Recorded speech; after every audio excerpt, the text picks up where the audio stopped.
Thank you all for having me back again. It's such an honor to be back. This is such a wonderful event that continues on year after year.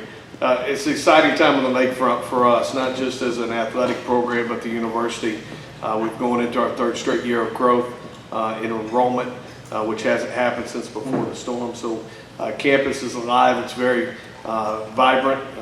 It's a wonderful place to work, a wonderful place to educate and to be an employee there. So excited about that. The program's in great health. We're in a good position where I think 9 years ago when I took over the program, that was in great flux. At that time, for an understatement, I don't think people really thought we could be where we were today. We're the preseason favorite in the Southland Conference, which is a big bullseye on our back. We're excited about that challenge.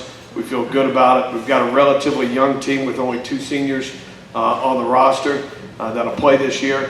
So we feel like we're poised to be able to be very, very good for the future, not just in this season, but many more to come. Mr. Ken mentioned earlier, we've been in postseason for 3 straight years, and that sounds like a good accomplishment, but putting it in perspective, we were the only team in the state to be able to do that. We're one of 10 mid-major programs in the country to pull that off, and one of 44 out of 351 in the country at the Division I level to do that. And that's a testament to not just our student athletes, but our support from our administration, and I think the people that are right in the midst of our program. So we've got a wonderful team back to lead us. Bryson Robinson is an all-conference guard, who I think is a special player. Who'll do some great things for us. Jarrell Gates is probably one of the best power forwards in mid-major basketball. He was a freshman of the year for the Southland Conference last year, and I believe we got a chance to have the newcomer of the year in Jalen Key, a graduate transfer from Northern Illinois, and then possibly the freshman of the year again in either Aaron Freeman or Rodney Carson. We feel very, very good about the team.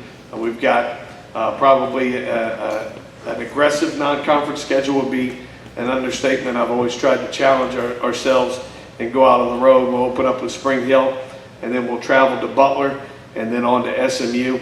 We'll also travel to Mississippi State.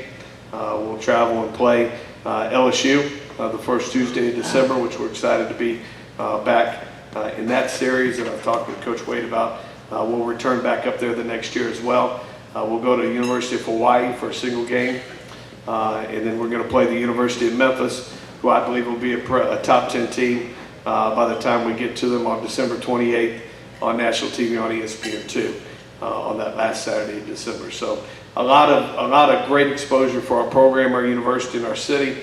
We're always proud to represent the city as the public school of our great town. So also we're excited to be on FM radio, back on FM radio on 106.1. You can hear the golden voice of one Jude Young back there at Mission Control, giving the play-by-play of the Privateers all season long. And I forced him and twisted his arm. He's going to go with us to Hawaii and give us a play-by-play from nearby Waikiki. I think he may watch on the phone and do the play-by-play from the beach, working on his tan. So I open up for questions. I appreciate you guys having me. Yes, sir. Coach, can you talk about the three-point line going back a foot?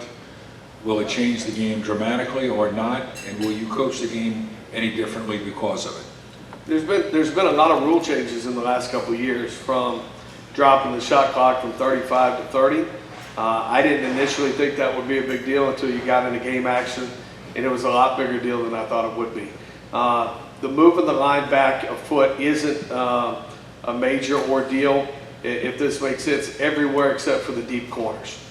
You've got a very small space now in the deep corners in order to get behind the line. And I think that's a shot. In some of the things we do offensively, we're in those corners a lot. I think you'll see, as crazy as this sounds for people, you'll see a million times of people stepping out on the sideline, especially in November and December. That doesn't seem like a big thing, but as a fan, you're sitting there saying, why are they stepping out of bounds?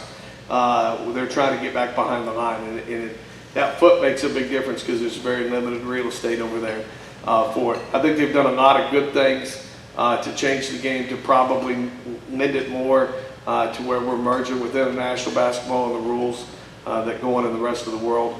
I hope we kind of stay put and push pause for a while because I think the things we've done have been good, but I don't want to over-regulate it and go to some areas that we don't need to. Yes, sir.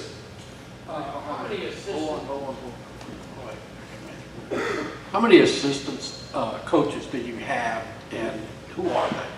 Sure. I got 3 full-time assistants. Chris Arkenberg has been with me all 9 years. He's from Indiana as well, like me. Jody Bailey is my lead assistant. He's going to his 5th year with me. He's from Louisville, Kentucky. Was also worked at Colorado and Air Force for Jeff Bestelic, one of the Pelicans' new assistants. Jay Smith is my new assistant. He's from New Roads, Louisiana. A young man I've known since he was just breaking into high school at Como High School as an assistant coach.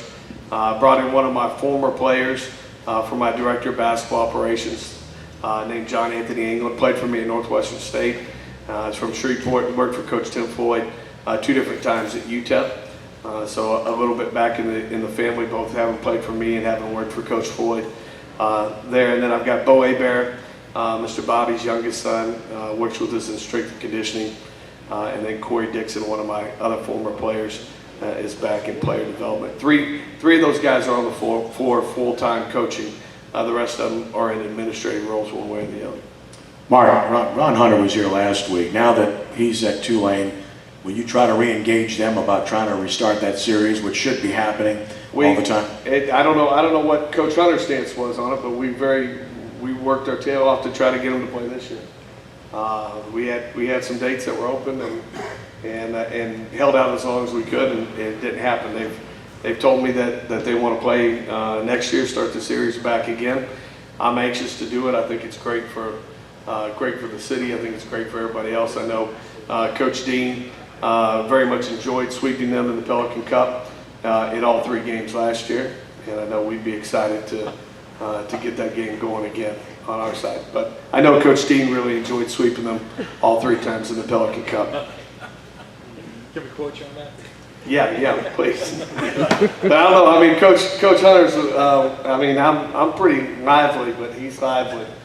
And he didn't offer to play in the middle of Lake Pontchartrain like he did Will Wade. So I don't know if he must not think as much of the Privateers as I do.